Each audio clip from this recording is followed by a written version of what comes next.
Mapagpalang araw sa ating lahat mga kapatid. So meron lang akong nais ibahagi sa inyo kasi ito pala isang bagong style ng content muna natin. Parang nagko-commentary tayo or reaction tayo sa mga current events or yung mga sumisikat or medyo sumisikat na mga bagay na matututunan natin ng isang life lesson. So meron lang akong nakita sa feed ko sa Facebook. Itong kwento tungkol kay Mon Confiado. Personally, hindi ko pa nga siya kilala bilang actor pero may sumikat na post tungkol sa kanya dahil nga ay siniraan siya ng isang tao na ang alias ay Ile Iyad. So makita nyo dito, si Dear Mr. Jeff Leaneroy Bonilla Jacinto alias Iliad. So isa siyang, yung Iliad na yan, vlogger or blogger dito sa Facebook pero tinanggal na niya yung page niya. Gumawa ng isang content na mula daw sa copy pasta.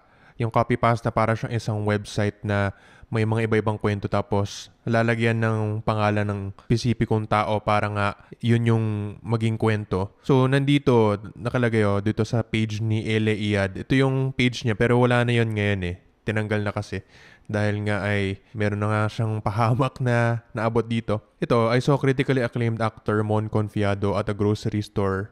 Tapos, yan, English yan, sa madaling salita, parang pinapalabas na magnanakaw siya. Makita nyo dito, nagnakaw daw ng 15 na Milky Way na hindi nagbabayad. So yun, fake news naman talaga to. Pero yun nga, hindi ko alam kung bakit may makikisakay sa mga trend na kahit sumisikat yung mga chain messages na magka-copy-paste ka ng mga iba-ibang mga kwento tapos papalitan mo lang yung pangalan kung sino yung nandun. Eh, meron kasing such a thing as tinatawag nga nating cyber libel, which is hindi ko alam kung meron na talagang nahuli dito sa Pilipinas or na-litigate na prosecute na tapos nakulong or pinabayad ng malaking halaga. Pero yun nga, iba naman yung kultura dito sa Pilipinas kesa doon sa US na marami naman mga celebrity na nilalagay, binabanggit yung mga pangalan nila pero hindi sila na gagalit or hindi sila nagsasampa ng libel. So, bale, ang nangyari, may threat sa kanya dahil dito, nagnakaw daw siya ng 15 Milky Way, sinira yung pangalan niya, tapos nilagay pa yung mismong picture ni Mon Confiado doon sa page nitong Iliad na to. So, si Iliad yung may ginawang masama na nagpapakalat nga ng... Hindi ko alam kung gaano sikat yung naging post nito, pero baka nga hindi masyado naman sikat, pero pinatulan pa rin ni Mon Confiado. You know, joke at your expense. Kasi alam nyo, ito yung gusto ko lang sabihin at pwede nyong basahin to. I-post ko na lang dito yung link. Or kahit nga i-search nyo lang si Mon Confiado, makikita nyo na yung page niya. Bale, itong si Ele Iyad, ito nagsabi na, sorry, joke lang to. Kala niya maintindihan daw ni Mon Confiado. Pero alam nyo, hindi sana tayo gagawa ng joke, lalo na kapag sa social media magpo-post ng ganun, na masisira yung pangalan ng tao. Alam nyo ako, yung mga bashers ko, maraming mga naninira ng pangalan ko kung ano-ano yung sinasabi na hindi ko naman talaga ginagawa. Pero ako, hinayaan ko lang. Pero yun nga, hindi kasi lahat ng tao ay hahayaan lang, di ba? Or magpapatawad lang. Pero ako, inisip ko, kung sakaling tumagal pa yung panahon na yon tapos malala talaga yung sinabi tungkol sa akin, maaaring i-cyber libel ko din siya. Pero makikita nga natin yan kung ano yung mangyayari doon sa tao niyan si Iliad. Kung ano yung magiging resulta doon sa pagsasampa ng kaso. Kasi nagsampa ng kaso tong si Mon Confiado, makita nyo. So yun, sabi naway maging aral sa iyo ito at sa ating lahat na ang paggamit ng pangalan at larawan ng walang pahintulot ay krimen. Na hindi lahat ng jokes ay nakakatawa at hindi lahat ng jokes ay para sa lahat. Dapat sana ang joke ay nakakapagpasaya at hindi nakakasira ng tao. Well, yung mga jokes naman kasi, meron naman talagang konting minsan na parang pagpapahiwatig sa kung ano yung totoo para magpatawa. Pero ito kasi hindi talaga totoo at all eh. Wala namang katotohanan na nagnakaw tong si Mon Confiado. Gumawa lang ng kwento para lang may makwento itong si Iliad. Dinidelete na nga niya yung page niya, palagi ko. Kasi wala na eh. Sinesearch ko nga eh. Ngayon ko lang nakita to. Ngayon nakita natin na talagang nandun siya sa NBI. Bago lang to eh. And I think sumisikat nga to sa Pilipinas sa ngayon.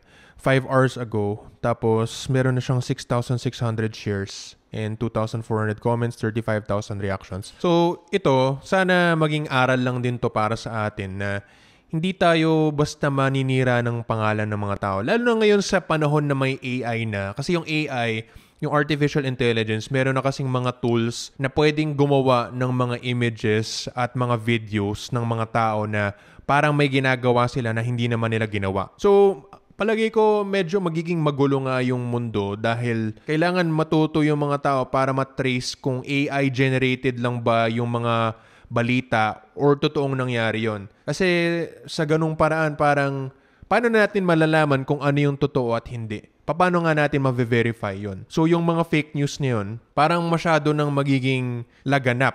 Tapos, dahil nga gumagaling na yung AI technology, ako nakita ko nga yung mga iba-ibang videos generated na ng mga bagong video generators ngayon ng AI. Parang halos hindi mo na malaman kung generated ba siya ng AI or ginawa talaga na genuine or totoong photo yon. So yun, bale, yung cyber libel, gusto ko nga rin malaman kung ano ba talaga yung proseso ng NBI, kung kaya ba nila ipatuloy o ipatotoo yung ginagawa nga nila na batas. Kasi yung batas, teka, sa search natin dito, ano ba yung cyber libel? Cyber libel punishment Philippines, diba? Tingnan natin. Sabi dito sa Google, according sa Respicio & Co. law firm, legal provisions, imprisonment, the maximum penalty for cyber libel is imprisonment ranging from 6 years and 1 day to 12 years. So, fines or yung mga babayaran, in addition to imprisonment, the court may impose fines upon the convicted individual. The amount of the fine depends on the circumstances of the case. So, July 9, 2023. Pero yung mismong batas na to ng cyber libel, ano nga ba to?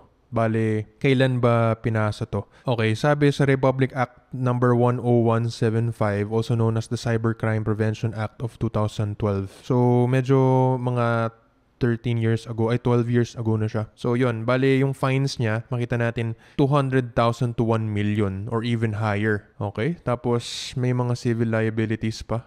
Immoral and exemplary damages. Ibig sabihin, masisira na yung pangalan. 'Di ba? Kasi, hindi na siya makakakuha ng trabaho. 'Di ba? Parang, sira na yung reputation niya bilang isang citizen or mamamayan sa Pilipinas. So, yun. Bale, can choose to file the case wherever the libelous material was accessed. So, yung mismong tao na nang sampa ng kaso, pwedeng makapili sa kung saan magsasampa nga ng kaso. So, anyway, long-term imprisonment siya. 6 to 12 years. Tapos, 200,000 to 1 million pesos yung fines. Yun, bale, tingnan natin dito sa Supreme Court of the Philippines mismo. Okay, dito base sa Supreme Court of the Philippines, meron talagang nakalagay dito na under the RPC, prison correctional in its minimum and medium periods or a fine ranging from 40,000 to 1,200,000 pesos or both. So, nandito yung mga official na penalties. So, prison mayor, 6 to 12 years nga. So, tama dun sa kaninang nakita nating source. 200,000 up to maximum amount.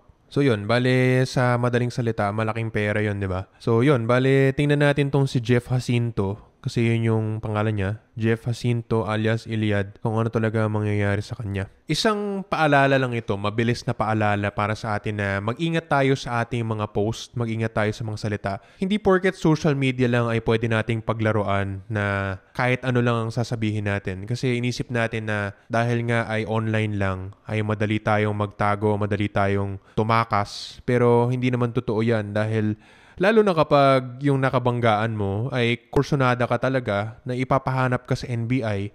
Kasi meron pa rin naman yan na magagamit yung IP address, yung email address. Tapos lalo kapag ikaw ay official person na vlogger ka or kilala, makita yung mukha mo at makikita rin yung registration mo, lalo na kapag page ka na official dito sa Facebook, masisira lahat ng pinupundar mo bilang reputasyon dito sa Facebook. So, kailangan sana matutunan natin dito sa kwento ni Mr. Mon Confiado na isang actor dito sa Pilipinas na mag-ingat nga tayo dun sa mga salita natin. Lalo na yung mga tinatawag natin na mga social media na chain posts na parang joke lang pero yun pala ay hindi naman katawa-tawa. Kumbaga, hindi nakakatawa, hindi nakakatuwa para dun sa mga tao. Lalo na yung mga mismong binibiro mo na hindi mo naman ka-close or hindi mo rin kakilala. Mabuti pa sana kung meron ngang katotohanan yung sinasabi mo sa joke kasi yung mga jokes na totoo or mga legit, may konting katotohanan sila. So jokes sinasabi nga are half meant. So kung magjo-joke ka, siguraduhin mo na kilala mo talaga yung tao meron talagang background na pwedeng pagbasihan. Tapos yung paraan din ng pagsasabi ay hindi masyadong direkta. Kasi hindi yun, direkta yan eh. Parang kwento lang yan eh, na hindi naman pinahiwatig lang eh. So yun, bale may risk naman talaga, lalo kapag gusto mo maging komedyante, na meron kang sasabihin ng mga bagay na masasaktan yung mga tao. Pero ang magaling na komedyante, alam niya kung ano yung mga limits. Iti-test niya yung mga limits, pero hindi siya sosobra doon. Tapos marunong siya bumawi. At alam niya din yung batas tungkol dyan sa mga ganyan. So anyway, sana mag-ingat tayo mga kapatid. Huwag tayong tutulad sa mga tao na nagpo-post lang ng wala lang kwenta na makakasakit na pala. At meron silang makakabanggaan na kursunada talaga, nakakasuhan sila. So, gusto ko sana malaman kung ano talaga at God bless kay Mr. Mon Confiado at sana malaman din at matutunan ni Jeff Jacinto at sana maging maayos pa din yung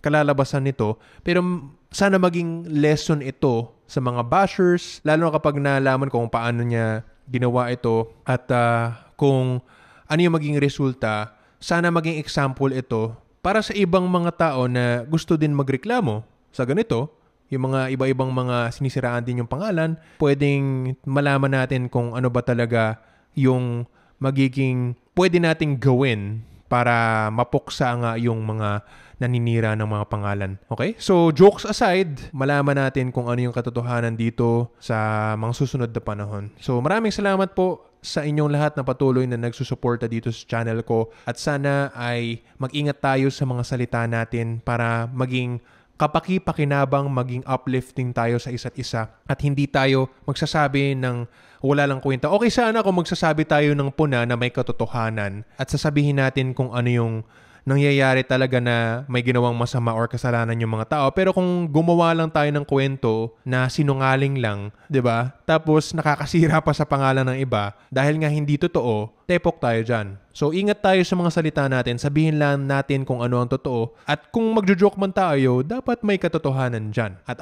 alamin natin na meron talagang consequences yung mga salita natin. At mag-ingat tayo para yung joke natin suwabe. Salamat mga kapatid at God bless.